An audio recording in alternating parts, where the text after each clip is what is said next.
내일 우리 백신 확보를 위한 우리 백신 구매 사절단 파견에 대한 우리 당의 입장을 말씀드리겠습니다. 국민의힘은 가장 먼저 한미 백신 스와프 체계를 위한 백신 외교 사절단 파견을 제안한 바 있다.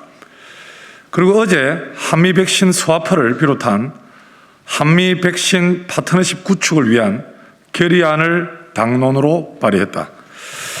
그러나 청와대는 국민의힘 백신 외교 사절단 파견 제안에 응답하지 않고 있다. 우리 국민의힘은 국민의 생명과 직결된 백신 확보를 더 이상 방관할 수 없다. 국민의힘은 박진, 최형두 의원을 백신 외교 사절단으로 미국에 내일 직접 파견할 것입니다. 대통령은 어제 취임 4주년 기자회견에서 국민 2배 분량의 백신을 확보했다며 접종 속도를 높여 집단 면역 달성 목표도 앞당기겠다고 국민과 약속했습니다. 대한민국에서 그 말을 믿을 국민이 누가 있겠습니까? 대통령은 백신 확보에 대한 자아자찬을 하실 게 아니라 백신 보릿고개를 만든 실책에 대해 국민들께 사과부터 하셔야 했습니다. 코로나19 4차 유행을 목전에 둔 상황에서 지난 9일 백신 1차 접종률은 7.2%로 한 자릿수를 벗어나지 못하고 있고, 심지어 어제 0시 기준 코로나19 백신 1차 접종은 하루 단 3건에 불과했습니다. K방역이라는 정부의 자아자찬이 민망할 정도입니다. K방역이 과연 현 정부의 성과입니까? 의료진의 희생과 헌신, 국민의 인내와 협조에 기대해왔던 것은 아닙니까?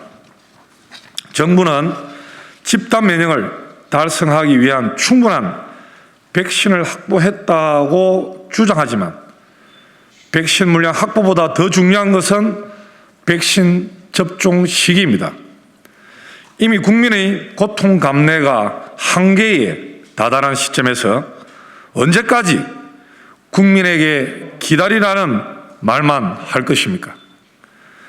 국민에게 희망 고문 대신 백신 조기 접종으로 일상 생활로의 복귀를 만들어줘야 합니다.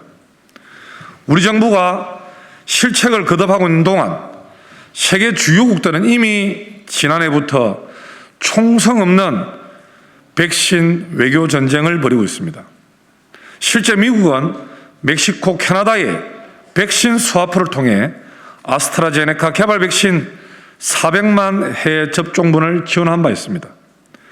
정부는 백신 공급 부족으로 아랫돌 빼서 윗돌 개는 식의 임기응변적 대책이 아닌 백신 확보를 위한 전방위 외교, 한미 백신 스와프를 포함한 한미 백신 파트너십 구축, 쿼드 참여에 대한 전향적인 검토, 아시아 백신 허브 추진 등 국익 차원에서 필요한 전략과 이를 위한 범정부적인 대책을 마련해야 합니다.